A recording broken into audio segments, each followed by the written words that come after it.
Hi vlog, welcome to my guys. Shut down. Selamat sore, Shalom. Di saat ini saya akan mempresentasikan hasil kerja kelompok kami. Kami akan mempresentasikan tugas yang diberikan oleh dosen kami, Pak Marion, dari mata kuliah Konsep Sistem Informasi. Di saat ini kami mengambil plan kami dari perusahaan koperasi yang bernama Pemuda Trikarya. Kami pertama-tama memanjatkan syukur kepada Tuhan sehingga kami dapat menyelesaikan hasil kerja kelompok kami dan kami akan mempresentasikan. Pertama kami akan mempresentasikan slide pertama, yaitu latar belakang terbentuknya sebuah organisasi, terutama pada organisasi Pemuda Trikarya.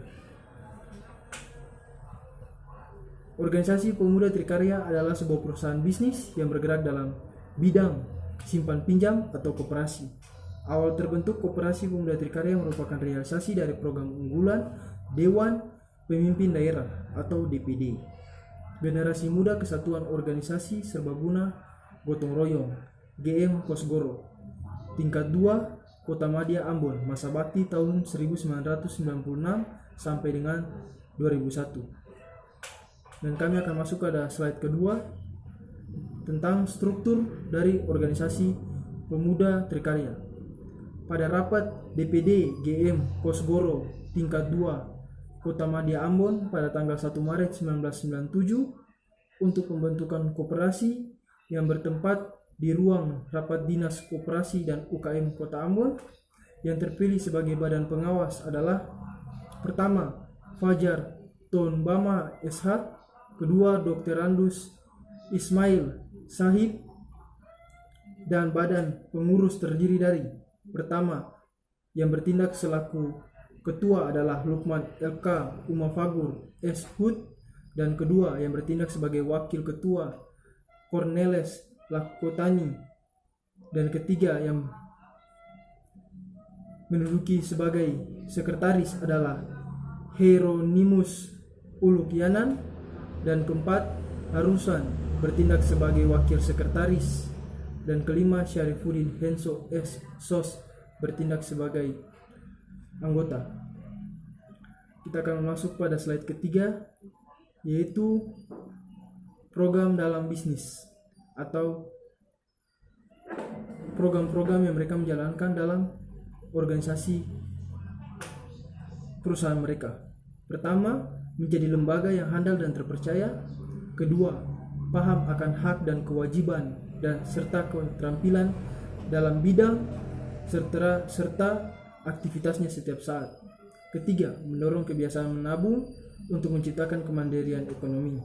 Keempat, meningkatkan permodalan secara signifikan untuk memacu pertumbuhan koperasi dengan memanfaatkan networking. Keempat, meningkatkan dan memperkokoh usaha produktif anggota melalui penerapan tingkat bunga pinjaman pada koperasi sebesar 3% per bulan atau 36% per tahun, dan tingkat bunga simpanan sebesar 0,5 per bulan atau 6% per tahun. Kami akan lanjut pada slide keempat, dan slide keempat ini berupa IDO yang dalamnya kita juga akan membahas tentang bukti-bukti presentasi dan tantangan dan harapan. Untuk itu, sekian dari presentasi saya. Terima kasih, selamat sore, shalom, Tuhan Yesus memberkati kita semua.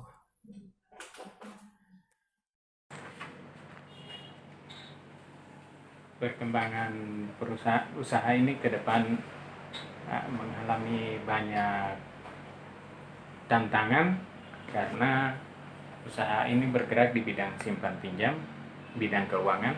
Sedangkan sekarang tantangan yang pertama adalah dari pihak perbankan. Pihak perbankan saat ini melaksanakan usaha sampai ke akar rumput, ke usaha ultramikro dengan pinjaman-pinjaman yang sangat kecil. Dengan demikian kami menganggap bahwa perbankan telah merampas usaha koperasi. Kemudian juga muncul banyak lembaga leasing, lalu lembaga keuangan non-bank yang ruang geraknya sama dengan koperasi. Dengan demikian koperasi menghadapi tantangan yang semakin besar. Lalu tantangan dari alam juga sangat besar. Yang pertama, gempa terjadi sejak terjadinya gempa tanggal 26 September 2019 menyebabkan usaha-usaha ultramikro yang menjadi anggota peminjam dari koperasi banyak yang gulung tikar, banyak yang tidak normal usahanya sehingga mempengaruhi secara langsung usaha koperasi. Terlebih sekarang di masa COVID-19 ini usaha semakin menyusut terkait dengan adanya COVID sehingga pemerintah melarang berbagai aktivitas, terutama aktivitas usaha yang semakin terpuruk akibat dari banyak kegiatan yang secara normal harusnya berlangsung sekarang tidak berlangsung lagi. Misalnya aktivitas persekolahan. Dengan adanya aktivitas persekolahan maka terjadi jual beli di lingkungan sekolah oleh anak-anak sekolah. Lalu belanja-belanja yang terkait dengan anak-anak sekolah. Nah, maka usaha-usaha ultramikro di bidang ini dapat melaksanakan usaha sehingga koperasi dapat menerima imbasnya. Tapi karena tidak ada usaha yang terkait, maka koperasi juga tidak bisa memperoleh pendapatan dari situ.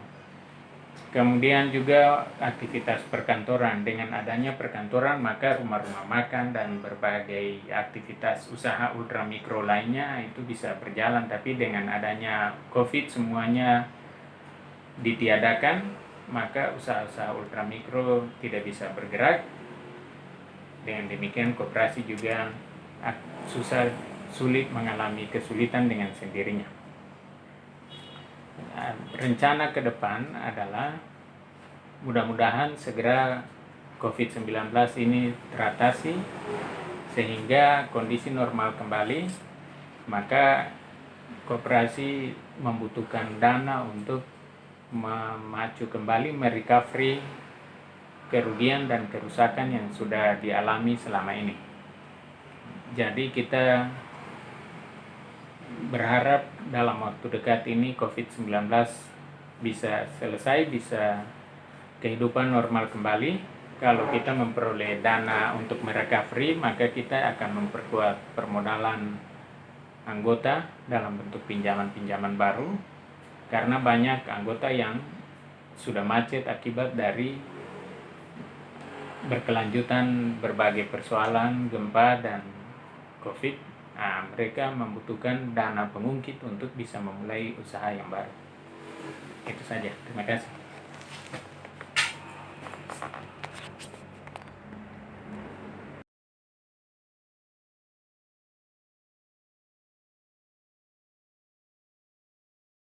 Saya lagi di rumah deh guys. Jangan lupa like, comment, and subscribe.